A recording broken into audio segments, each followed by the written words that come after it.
Սիրելի հայրենակիցներ, ես պիտի փորձեմ ելույթով բացատրել այս երկու օրերին ինչ է կատարվում, բայց որ ավելի կարևոր է ինչու է այս ամեն ինչը կատարվում։ Բոլորդ լսել եք լուրը երկրորդ նախագահի 2 ամսով կալանավորելու մասին։ Այս ամեն ինչը մատուցվում է Նիկոլ Փաշինյանի կողմից նախընտրական խոստումները կատարելու սոուսով եւ արդեն քաղաքացիական պայմանագրի կողմից, որ քաղաքացու եկել է քաղաքացու վրեժի ժամանակը եւ իրենք են այդ վրեժի արդարադատության մարտիկները, որ այդ վրեժը պիտի լուծվեն։ Թույլ տվեք մի քիչ խոսենք այս մասին ու իսկապես հասկանանք ինչու է սա հենց հիմա կատարվում, ինչ կարիք կար այս ամենի։ Դուք ինչպես գիտեք, 8.5 տարիների ընթացքում Նիկոլ Փաշինյանը խնդիր չունի իր նախընտրական խոստումները չկատարելու հետ։ Ես կարող եմ իմ ժամանակը չի բավականացնի 10 րոպեն թվելու, որ նախընտրական խոստումները, որ ծրագրային խոստումները Նիկոլ Փաշինյանը չի կատարել, բայց ես չեմ կարող հիշել մի խոստում, որ Նիկոլ Փաշինյանը տվել է Ալիևին ու չի կատարել։ Ես այդպիսի խոստում չեմ կարող հիշել։ Ուրեմն Նիկոլ Փաշինյանը խնդիր չունի իր նախընտրական խոստումները չկատարելու հետ, խնդիր ունի Ալիևին տված իր խոստումները չկատարելու հետ։ Երբ մենք խոսում ենք այս ամենի մասին, իշխող ուժը ուզում է ասել, որ այստեղ ոչ մի գաղափարական բան չկա։ Ընդհանրապես ունեցվածքի եւ դիրքի պահպանության հարց է։ Ես շատ անկեղծ ուզում եմ մեր քաղաքացիների հետ խոսել այս մասին։ ՔՊԻ իշխանության ժամանակ որևէ ունեցվածք պահելու լավագույն ձևը ՔՊԻ հետ պայմանավորվելը եւ քաղաքականությամբ չզբաղվելն է, քաղաքականությամբ հեռու մնալը կամ իրենց հաջող քաղաքական գիծ վարելն է։ Նայեք իրենց կողքին գտնվող օրինակներին, ում հետ գուցե 2 տարի առաջ անհաշտ են եղել, դատել են, ուզում եք քրեական գործը փակվի, համագործակցի ՔՊԻ հետ, ուզում եք որևէ ոտնձգություն չլինի ձեր ունեցվածքի նկատմամբ, համագործակցի ՔՊԻ հետ, ասենք Խաչատուր Սուքեսյանի Սիլ Պլազան գնելու գնի հետ կապված ՔՊԻ մոտ երբեք հարցեր չեն առաջանա։ Ինչու՞։ Խաչատուր Սուքեսյանը իրենց թիմակիցն է։ Այստեղ նստած մարդկանց ու ընտանիքի անդամները անցնում են քրեական գործերով ու դատական վճիռներ կա։ Կյանքում չեն գա ասի հանցագործ թալանչի։ Ինչի՞, իրանց հետ են։ Քաղաքական ընդդիմախոս ես, առանց դատավճռի, դատախազությունը պահանջ ներկայացրել, արդեն պիտակավորումները գնում են, ՀՄԿ ռեպորտաժները պատրաստվում է։ Ուրեմն, խնդիրը ընդամենը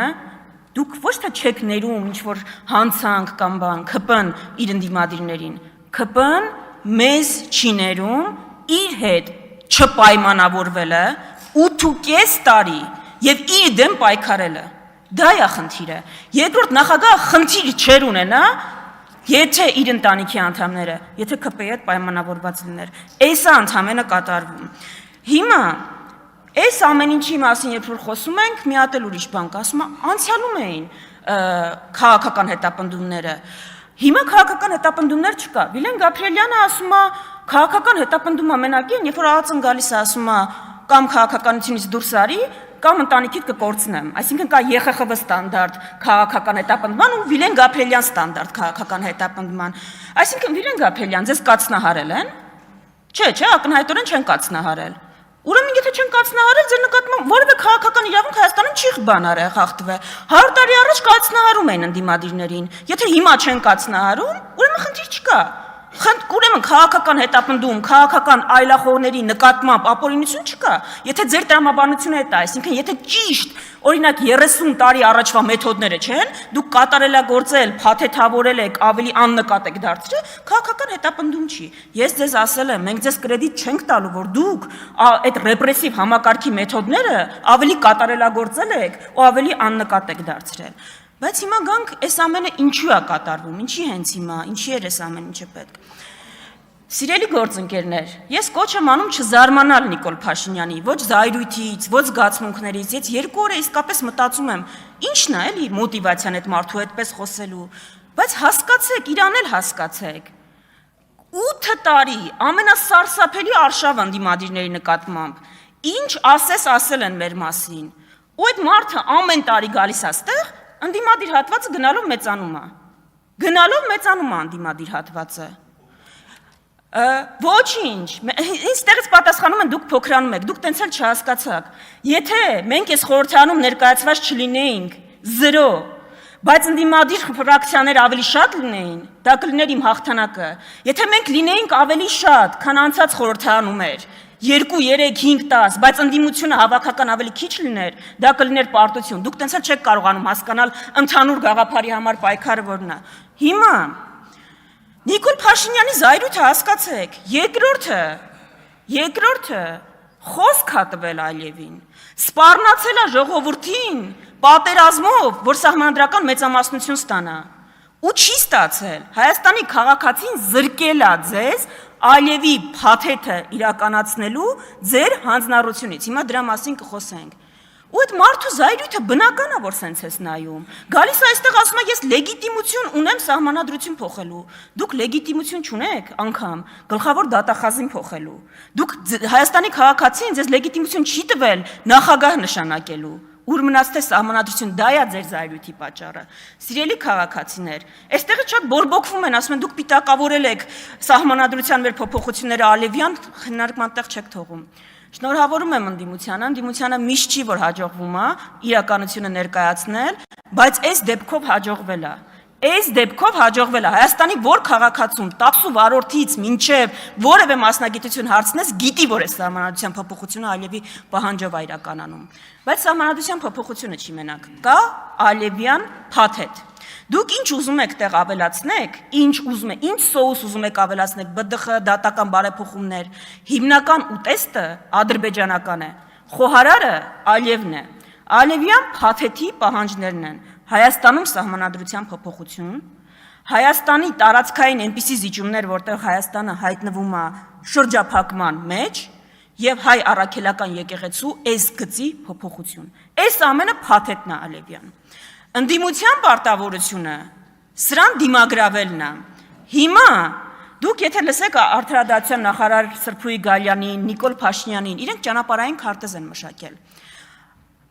Ճնշումներով, ամեն հնարավոր ու անհնար ձևով, որովհետև քաղաքացին չի տվել իրենց գործիքը դա իրականացնելու, ընդդիմադիր падգամավորներին ստիպել կլինի, համոզել կլինի, որ գնան այդ ճանապարհով, որ խոչընդոտ չհանդիսանան, այսինքն ընդդիմությունը այս խորհրդանում ունի պատմական առաքելություն, պատի պես կանգնել Ալիևյան փաթեթի առջև, ինչ էլ դա ընդդիմությունից պահանջի, ու դա անելու ենք, Ես չգիտեմ դուք ինչ մեթոդների եք, չգիտեմ ինչ մեթոդների եք դիմելու, բայց ես հույս ունեմ, որ ընդդիմադիր յուրաքանչյուր падգամավոր այս պատասխանատվությունը պատմական գիտակցում է, ու դուք դա ընդհանրապես չեք ներում։ Ձեր զայրույթի պատճառը, հիմքը, էդ է, դուք ուրիշ խնդիր չունեք, ուրիշ հարց այստեղ չկա։ Հիմա ես կարծում եմ, որ երկու բան էլ մենք խնդիր ունենք ավելի լավ կոմունիկացնելու մեր հանրության հետ։ Գալիս են նեղացած երեխայի պես այստեղ ասում են, բա լավ էր, որ եկեղեցին վեհապարում էր հրաժարականներ պահանջում։ Լավ էր, կարելի էր, դուք չեք հասկանում, որ միայն դուք ունեք սահմանադրական կաշկանդում չմիջամտելու եկեղեցու ներքին գործերին, որևէ սահմանադրությանը ծանոթ չեք,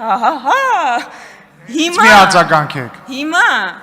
ես գիտեմ, որ այս տրիգերային միտք է, բայց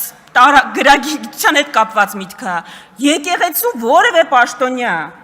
եկեղեցին ինքը որևէ սահմանափակում դիրքորոշում արտահայտելու չունի, դուք ինչ եք ուզում, 1700 տարվա կառույցը դիրքորոշում չարտահայտի, խոշոր ունեցվածք ունեցողները դիրքորոշում չարտահայտեն, քաղաքականությունը թողնենք ձեզ, չէ՞, մենակ դուք իրավունք ունեք զբաղվելու, Եվրոպա գնացող ԿՊ, իբր Եվրոպա, այդտեղ էլ եք կեղծում, գիտեք եվրոպական քանի երկրում, քանի հոգևորական կա, որ падգամավոր է, գիտեք, որ ԱՄՆ-ում էլ կա, այսինքն այդ որտեղից եք հորինել, որ եկեղեցական հանգամանք ունեցողը քաղաքական հարցերում չի կարող զբաղվի, գիտեք, քանի շարժում են աշխարհում փոփոխություն բերող առաջնորդել հոգևորականները, գիտեք, այսինքն դուք պիտի գաք բան անեք, արգելք դնեք ինչ-որ մեկի Հայաստանի Հանրապետության քաղաքացու, որ ինքը չի կարող քաղաքականությամբ զբաղվի, ուրեմն միայն իշխանությունը ունի սահմանադրական արգելք չմիջամտելու